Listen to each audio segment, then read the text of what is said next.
3, 2.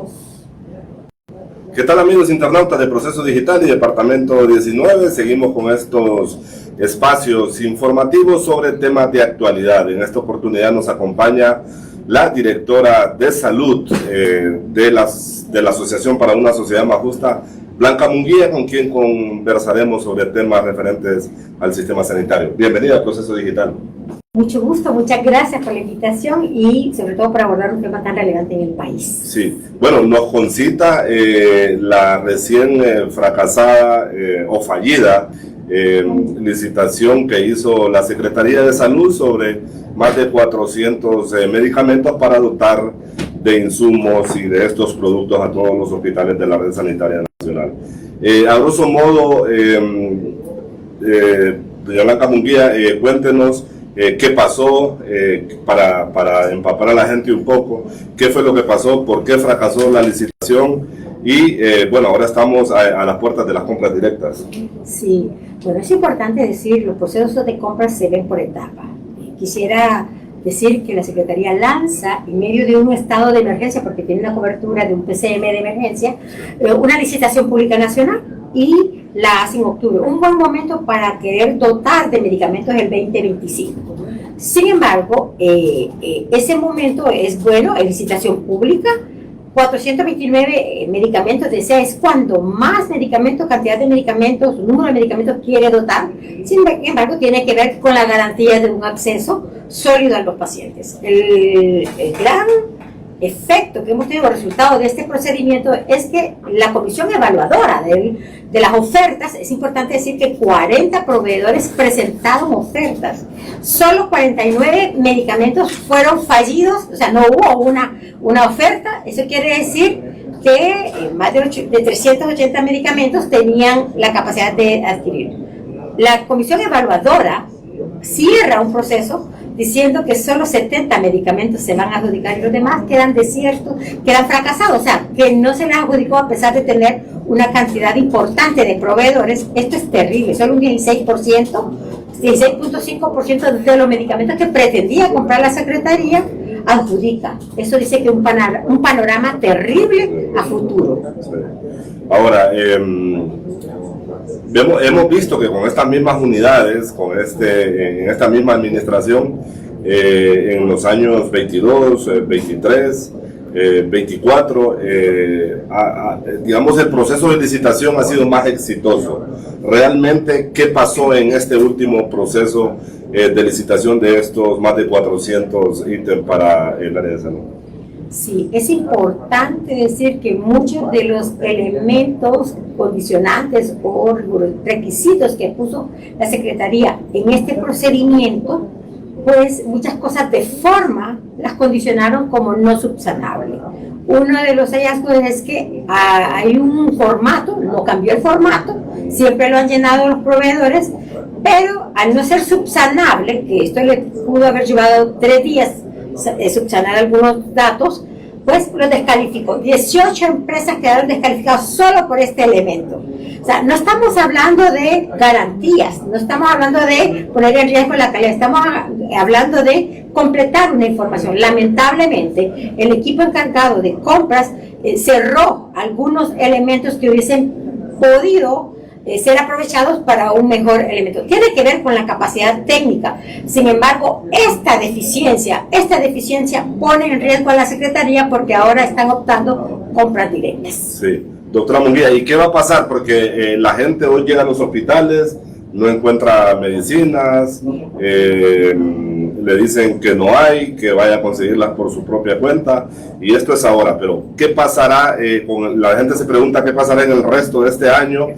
¿Van a estar abastecidos los hospitales? ¿A qué realidad se van a enfrentar los pacientes en lo que resta de este 2025? Es importante mencionar que la Secretaría con ese proceso de compra tenía planificado a finales de mayo ya recibir el 30% de esos medicamentos. Al tener este procedimiento fallido, eso implica que va a iniciar nuevos mecanismos de compra directa que le va a tomar al menos 6 meses. O sea, en este momento en mayo quiere decir que en octubre, noviembre si inicia de nuevo un procedimiento, no va a estar recibiendo hasta entonces medicamentos. Quiere decir que el panorama es que la red de salud va a estar desabastecida por un periodo largo. Es importante decir que el dato que nosotros recolectamos en nuestra veeduría, con un corte a marzo, un 26% de pacientes dijeron no estar recibiendo su medicamento o recibirlo incompleto. Este porcentaje va aumentando, o sea, y nos preocupa. ¿Por qué nos preocupa? Porque un 48% de los pacientes entrevistados dicen que tienen una enfermedad crónica.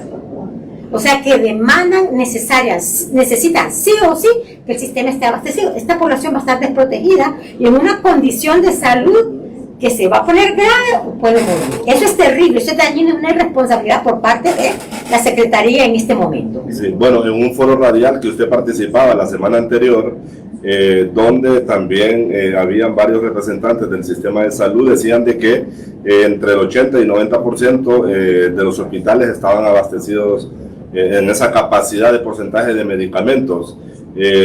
Nosotros que estamos en el ajo de la noticia y que transmitimos las demandas y las quejas ciudadanas, vemos de que esa realidad dista mucho al discurso oficial. Realmente ustedes como Asociación para una Sociedad Más Justa también han podido verificar de que realmente no es así, de que no existe un 80 y un 90% de abastecimiento en todos los hospitales de la red pública. Efectivamente, nuestro dato es una fuente directa del paciente, porque quienes entrevistamos son pacientes saliendo de la farmacia, mostrando sus recetas y diciendo qué medicamentos no han tenido. Entonces, la fuente es 100% fidedigna, es de los pacientes. Recordemos que la fuente de la Secretaría, ellos hablan de establecimientos de salud dotados, o sea, abastecidos. Nosotros hablamos de pacientes que lo recibieron. Todavía hay una etapa entre el dato de ellos y el dato que nosotros damos, y el que los medios también cubren con los pacientes. La Secretaría de Salud no puede tener como fin último tener establecimientos dotados. Su fin último es que el paciente lo recibe, que es la razón de ser de procedimientos de compra. Ahora, ¿qué es lo que la Secretaría ve? Ve informes. La semana pasada vimos un caso, un paciente del Seguro Social, un paciente salió molesto porque no le dieron un medicamento. Uno de la Junta Interventora bajó y se le reportó que ese medicamento no se daba. ¿Y qué fue? Fue y revisó porque dijo, este medicamento sí lo tenemos. Y se dieron cuenta que sí, no, que el que dispensaba no había hecho la gestión bien y se lo negó al paciente. O sea, ahí vemos muchos desafíos entre tener el establecimiento dotado versus que lo recibe la población. Se ha satanizado mucho el tema del fideicomiso, muchos a favor, muchos en contra. Vemos de que una bandera del actual gobierno pues es satanizar completamente el fideicomiso, pero muchos coinciden de que este sistema era mucho mejor al que actualmente lleva a cabo la Secretaría de Salud para dotar de medicamentos a toda la red pública. ¿Cuál es su criterio muy personal en base a cómo funcionaban los fideicomisos y la efectividad que tenían para dotar de medicamentos a los almacenes de los hospitales? Sí, es importante decir que el fideicomiso surge por lo que hoy tenemos, o sea, una incapacidad de gestión de la Secretaría como tal en su momento, que es lo que hoy tenemos, ¿verdad? Entonces surge para garantizar a los proveedores un pago transparente, un pago sin coima, un pago, pero también con controles de calidad. La calidad no se ponía en riesgo, la garantía no se ponía en riesgo. El fideicomiso, junto con UNOPS, era un mecanismo, estándares internacionales que vinieron a mejorar la dotación y sobre todo el control de la calidad y la efectividad. El banco que llevaba el fideicomiso cobraba una comisión de 3%, pero eso en relación a toda la corrupción, en toda aquella falencia de gestión que tiene la Secretaría, el fideicomiso llevó a tener mejores componentes y garantías de dotación. Es más, garantizaba la entrega a nivel hospitalario con toda la documentación, con toda la auditoría que requería financiera. Lamentablemente, la bandera del actual gobierno era satanizar a todos los fideicomisos. Hay que decir, había fideicomisos mal abordados, malos. Lamentablemente, fue quitado sin analizarlo. hoy sufrimos por no tener un sistema de compra. ¿Por qué la Secretaría no logra tener un sistema de compra directo desde la Secretaría de Salud? Porque la forma de contratación del personal no siempre es por meritocracia, es por compadrazgo, es por tema de injerencia política, y las capacidades y la experiencia no están dadas. Entonces viene un ministro, cambia su equipo, viene el otro, cambia su equipo, y están prueba y error. Y en esa prueba y error quien sufre son los pacientes. Sí. Sigue siendo la salud un gran negocio para los gobiernos. Vemos de que, bueno, vamos a retroceder, hemos retrocedido mucho con respecto a lo que se había avanzado en dotación de medicamentos en el sistema público. ¿Cree usted que la salud sigue siendo un gran negocio para los gobiernos? Bueno, la salud sigue siendo una deuda de los gobiernos a la población. La salud sigue siendo, hemos visto ahorita, no hace mucho, el Ministerio habló de casos de corrupción a nivel de hospital. Entonces la salud sigue siendo una punta de corrupción, una punta de irregularidades, una punta de falencia por parte de los gobiernos, y el actual pues sigue teniendo ese gran desafío, mejor dicho, sigue quedando corto ante esa necesidad. O sea, porque la salud no solo es compra de medicamentos, tiene que ver con mora quirúrgica, tiene que ver con el tema de la garantía de una cita, ¿verdad? Entonces el sistema como tal tiene que verse integral, pero la capacidad de gestión en el tema de salud sí es una gran deuda por parte de los gobiernos a la población hondureña. Sí, ¿y qué va a pasar? Expliquémosle al hondureño de a pie, ¿qué va a pasar con este fracaso, con esta fallida licitación de medicamentos? ¿Qué puede esperar el paciente que acude a los hospitales todos los días en busca de atención y en busca de medicamentos? Expliquémosles qué es lo que va a pasar con esta fallida licitación. Sí, es importante que entiendan que aunque la Secretaría ha dicho vamos por compra directa y esto nos va a facilitar, la experiencia del año 2022-2023 no logró, a pesar de ser compra directa, no logró dotar de manera expedita o pronta. Eso implica que en este momento muchos pacientes no van a tener acceso a medicamentos. Sin embargo, a pesar de la compra que va a hacer la Secretaría, muchos pacientes se quedarán descubiertos con el tratamiento. La Secretaría queremos hacer una de las grandes recomendaciones, que la Secretaría debe agilizar y activar mecanismos alternativos que existen para dotar, y si es necesario, habilitar con la empresa privada para garantizarle el tratamiento de la población. La población puede morir, muchos hondureños pueden morir, muchos hondureños pueden entrar en estado de coma y pueden poner su condición de salud. No queremos ser fatalistas, pero la verdad que una población con enfermedades crónicas, la mejor forma de controlar es teniendo acceso a su medicamento. Entonces tienen que poner, o sea, sin duda va a haber ausencia de medicamentos, va a haber un sufrimiento. La Secretaría debe buscar mecanismos porque tiene más de 700 millones de lempiras para invertirlos, que deben garantizar, pues, romper un poco esta brecha que ha habilitado con este fallido procedimiento de compra para minimizar el impacto en la vida de los pacientes. Sí, doctora Munguía, regáleme una valoración muy personal.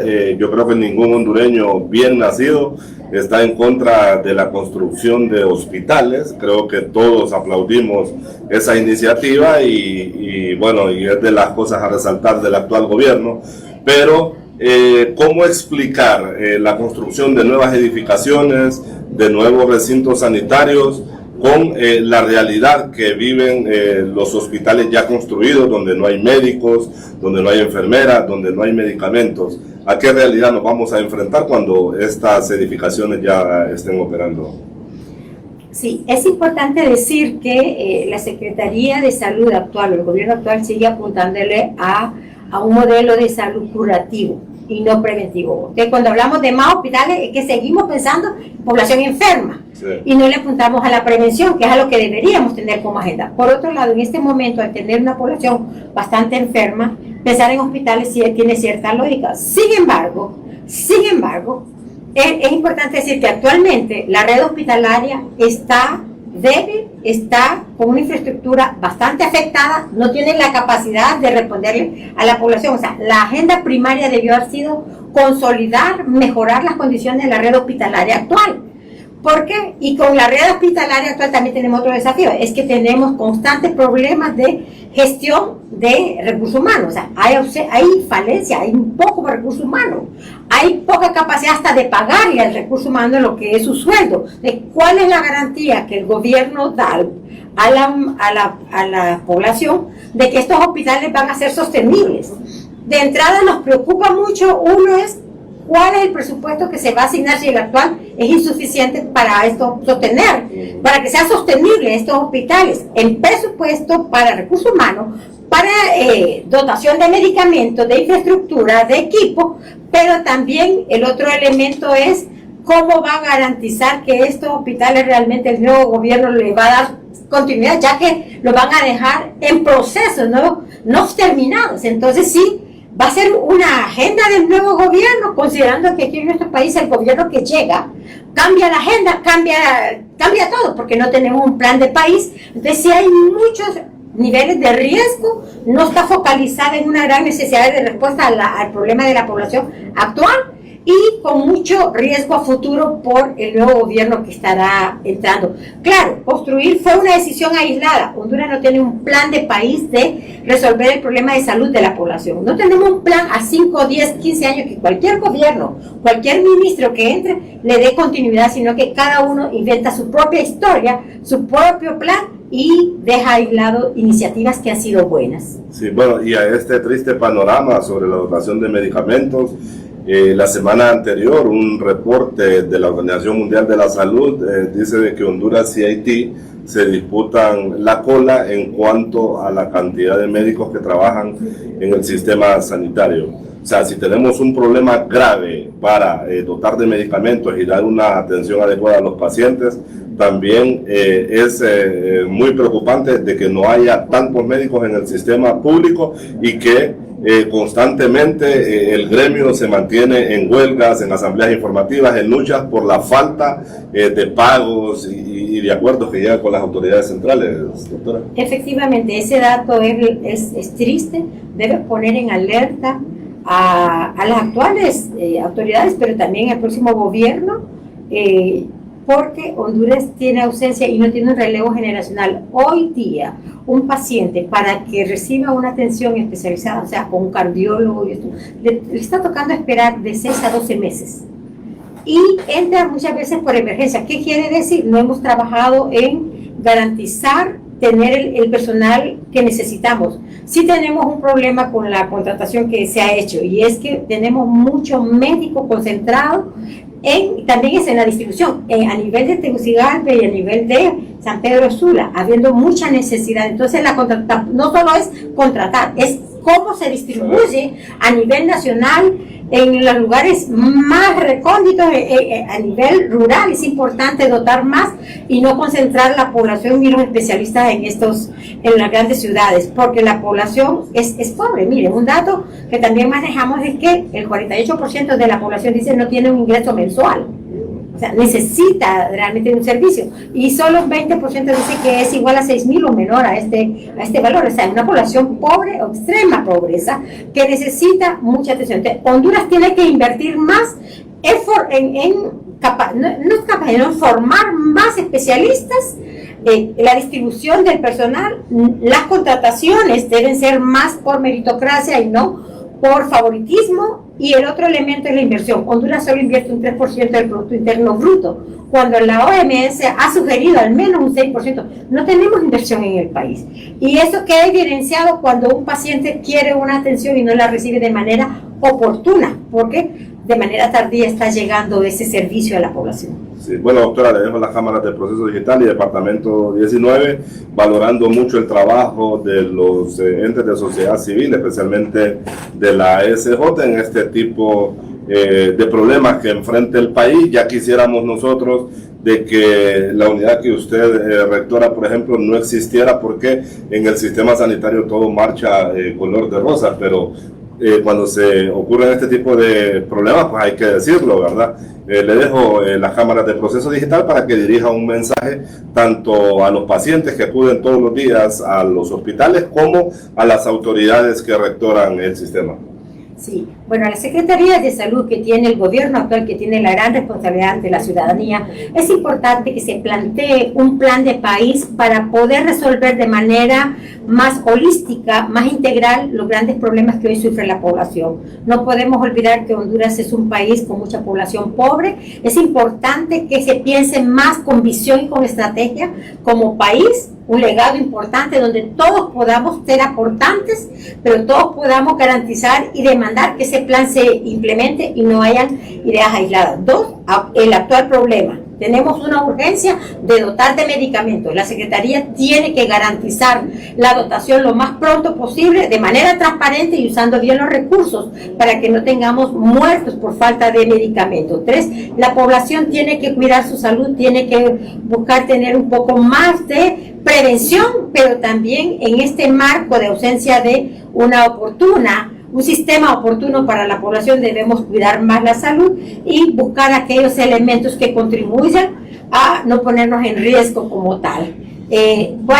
Cualquier síntoma, problema de salud, acudan a los establecimientos de salud y hay que demandar esa atención lo más pronto posible. Nuestras recomendaciones es usar bien el presupuesto, ser transparentes y garantizarle lo más pronto posible el servicio a la población. Recordemos, una gestión pública se mide por la satisfacción del usuario, y en este momento la satisfacción de los pacientes deja mucho que decir ante el gobierno que le sirve en este momento este servicio.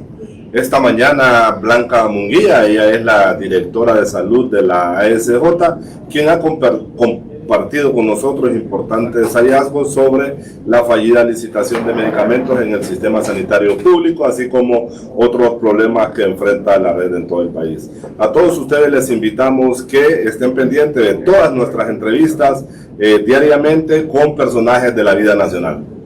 Buenos días.